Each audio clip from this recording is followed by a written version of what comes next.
자, 오늘 본문은 창세기 22장부터 3절에서 6절까지 묵상합니다. 아브라함이 아침에 일찍 일어나 나귀 한 장을 지우고 두 종과 그의 아들 이삭을 데리고 번제에 쓸 나무를 쪼개어 가지고 떠나 하나님이 자기에게 일러주신 곳으로 가더니 제3일에 아브라함이 눈을 들어 그곳을 멀리 바라본지라. 이에 아브라함이 종들에게 이르되 너희는 나귀와 함께 여기서 기다리라. 내가 아이와 함께 저기 가서 예배하고 우리가 너희에게로 돌아오리라 하고 아브라함이 이에 번제나무를 가져다가 그의 아들 이삭에게 지우고 자기는 불과 칼을 손에 들고 두 사람이 동행하더니. 자, 우리는 이 22장에 아브라함에게 있었던 이 테스트를 어떻게 아브라함이 믿음으로 멋지게 통과했는지를 묵상하고 있습니다. 자, 하나님은 이삭을 번제로 바치라고 명령하십니다. 그랬을 때 아브라함은 믿음으로 반응했고 그 믿음에 즉시 온전히 기쁘게 그 다음날 일찍이 일어나 여정의 준비를 한 후에 아들과 두 종과 함께 떠납니다. 3일 동안 떠났고요.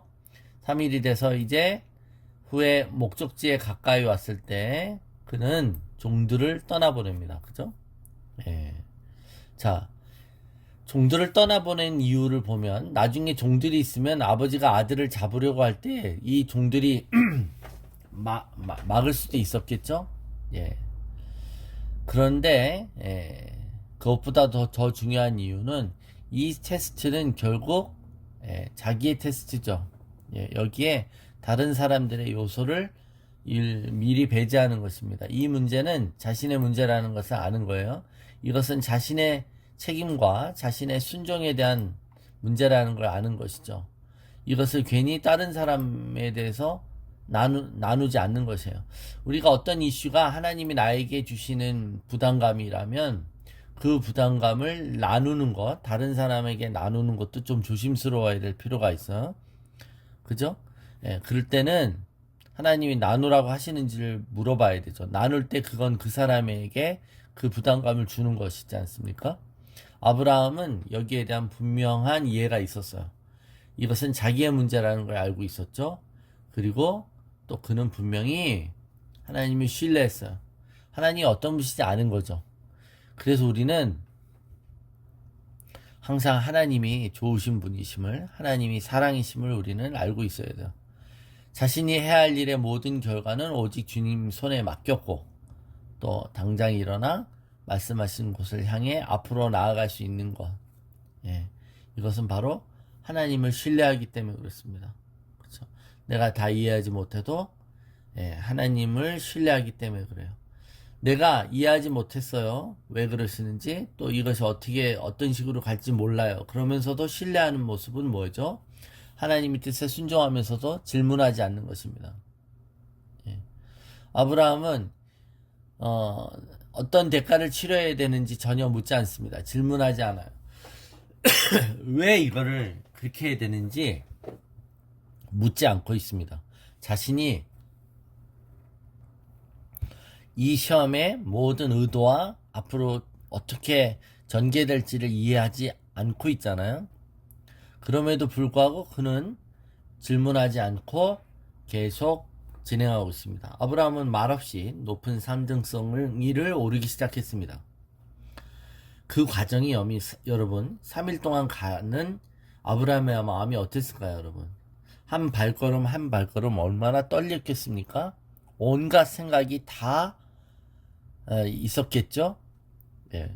이것은 실제로 이삭을 희생 제물로 바치라고 하는 명령이 아니라 아브라함의 희생이었던 것입니다. 하나님은 자신의 명령에 순종하는 자를 위해 모든 것을 책임지십니다. 그래서 하나님은 늘 말씀하시죠? 그죠? 염려하지 말고 나를 신뢰하라고. 그리고 먼저 그의 나라와 그의 의를 구하라고. 그러면 내가 책임질 거라고 말씀하시는 거 아닙니까? 우리는 하나님을 온전히 신뢰하지 못하니까. 그래서 그 다음은요. 그래서 끝과 끝에는 어떻게 되는데요? 내가 순종하면 어떻게 해주실 건데요? 라고 그 다음 과정을 알고 싶어 해요. 또 우리의 마지막까지 알고 싶어 하죠. 그런데 하나님은 내가 알 때 순종하겠다라는 자세 속엔 하나님의 신뢰함이 없죠. 믿음이 없는 거예요. 그럴 때는 하나님은 한 번에 한 걸음씩 내밀라고 하는 것이에요. 어디로 발을 내밀어야 되는지를 알려주시는 거죠. 그러니까 우리는 몰라요. 모르지만 하나님이 앞으로 가라면 앞으로, 우회전하라면 우회전, 이것에 순종하는 겁니다. 그럴 때 그것이 신뢰의 표현이 되는 것이죠. 자, 하나님이 하시는 일에 대한 그러니까 개요 정도는 알 수 있지만 세부 사항은 우리는 잘 모르지 않습니까?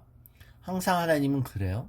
청사진을 보여주실 때 전체적 그림을 이렇게 러프하게 보여주시지만 그 삶의 현장에 들어갔을 때는 그 시간이 돼서야 알려주시잖아요. 그래서 때가 됐을 때 말씀하셔요. 그러면 다음에 어디로 가는지 아는 것입니다. 그 다음은요? 그 다음은 그 다음에 발길을 내뎌야 될 때쯤 어디로 간지 알게 하시는 것이죠. 길갈과 베델과 여리고와 요단으로 갈 때도 야 길갈 다음에 베델이고 여리고 다음에 요단이야 이렇게 말씀하시지 않고 길갈 가라고 하면 길갈 그 다음에 베델 그리고 여리고 하나하나 단계별로 옮겨가는 것이죠. 중요한 것은 저와 여러분이 하나님이 우리의 마음에 말씀하셨을 때 어떻게 반응하느냐의 문제일 것입니다. 자, 그럴 때 아브라함은 질문도 안 했듯이 질문은 하나님께 안 한 거지만 그걸 포함해서 그는 침묵했다는 겁니다. 네. 그 3일 동안 그는 침묵했다는 거예요. 이 침묵. 희생제사를 드리는 자리까지 동안 여행하는 동안 많은 생각을 하면서 침묵했어요. 그죠? 이삭과도 얘기 안 했고 종들과도 얘기 안 했습니다. 이삭은 하나님과 아버지 사이에 어떤 일이 일어나는지 전혀 몰랐어요. 그래서 그죠? 아버지 왜 가는 건가요? 이렇게 물을 수도 있었어요. 그런데 아브라함은 거짓말을 한 것도 아니고 자초지종을 말이나 행동으로 이삭이나 종들에게 말하지 않았습니다. 하나님께서 우리의 삶을 다루시거나 또 우리 삶에 나타나실 때 다른 사람들에게 말하지 않고 마음의 깊은 곳에 간직해야 되죠. 이것을 말하라고 하기까지 계시가 임했을 때 계시가 임하는 것과 계시를 전달하는 것과 나눈 것은 별개의 것입니다. 그죠? 너는 내게 부르짖으라. 내게 알지 못하는 크고 은밀한 일을 보이리라고 하실 때 그 크고 은밀한 일을 보였다고 바로 나가서 내가 이런 걸 받았다고 하는 게 아니라는 거예요. 그러므로 자, 침묵은 그 훈련을 하는 것이죠. 아브라함도 침묵했고 이삭도 침묵했어요. 아들은 아버지 앞에서 잠잠했고 아버지는 하나님 앞에서 잠잠했습니다. 우리는 불확실한 미래에 대해서 압력을 받을 때 불안해합니다. 그렇죠? 그래서 불안해하니까 하나님에 대해서 원망하고 불평하잖아요. 그 원망과 불평을 사람 앞에서 하잖아요. 우리는 자신의 힘으로 어떻게든 살아보려고 아둥바둥 합니다. 그러면서 하나님을 원망하죠. 그러면서 그때 입이 방정이잖아요. 입으로 자꾸 뭔가 방법을 해요. 이 불안과 염려를 어떻게든 하려고 하나님을 바라보지 않고. 그래서 주님을 바라보게 해야 되죠. 우리가 주님을 신뢰하도록. 우리는 우리 자신에 대한 우리 자신의 능력과 우리 자신의 신실함을 의지하며 사는 게 아니라 하나님의 의로움과 하나님의 신실하심을 믿고 사는 것이죠. 그래서 우리는 하나님을 신뢰하기 때문에 굳이 말을 많이 할 필요가 없다는 이 놀라운 사실을 깨달아야 된다라는 겁니다. 그죠? 억울한 상황이든 뭐가 그 상황이든 그죠? 사람들이 이 모든 것을 알아야 된다고 생각하지 마시라. 하나님이 알고 계시면 그 입 다물어야 될 필요가 있고 하나님이 보고 계셨고 하나님이 신원해 주실 걸 믿는다면 사람의 지지나 사람의 어떤 해명이나 사람들의 오해를 풀려고 분주하게 다니지 않을 수 있다는 겁니다. 그래서 거짓된 경건이란 주님과의 이런 깊은 만남과 친밀감이 없었으면서도 대단히 자기가 하나님하고 친한 사람처럼 말하거나 행동한다는 겁니다. 그죠? 그래서 우리가 함부로 말하지 않습니다. 실제로 하나님의 음성을 정말 들었고 하나님과의 놀라운 체험을 가졌다면 사람들에게 자기가 그런 체험을 한 사람이라는 것을 굳이 말할 필요가 없어요. 하나님이 그걸 증거하라고 하시지 않는다면 오히려 자신에 대한 불안함이 있으니까 하나님과의 만남으로 만족이 안 되니까 사람들한테 얘기해서 사람들의 영광을 구하는 것이죠. 그래서 여러분, 믿음의 진위는 어떻게 보면 겉모습으로는 잘 드러나지 않아요. 그런데 말을 많이 하는 것보다 말을 많이 안 할 때 우리의 믿음이 더 드러난다. 믿음의 증거는 말을 떠벌리는 게 아니라 우리가 하나님만을 바라보고 입을 다물 때 더 드러날 때가 있다 라는 것입니다. 그 기도원이나 수도원에서 일정 시간을 침묵하는 훈련들을 하는데 우리도 그런 것들을 좀 도입할 필요가 있죠.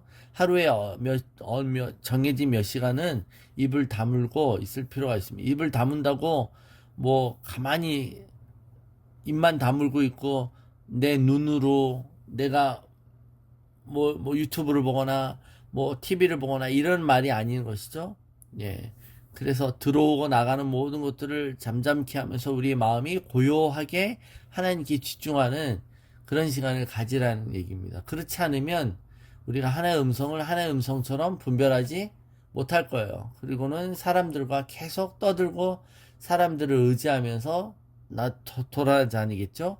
네, 오늘 이 말씀 또한 우리가 실천할 수 있는 영역이 되기를 축원합니다.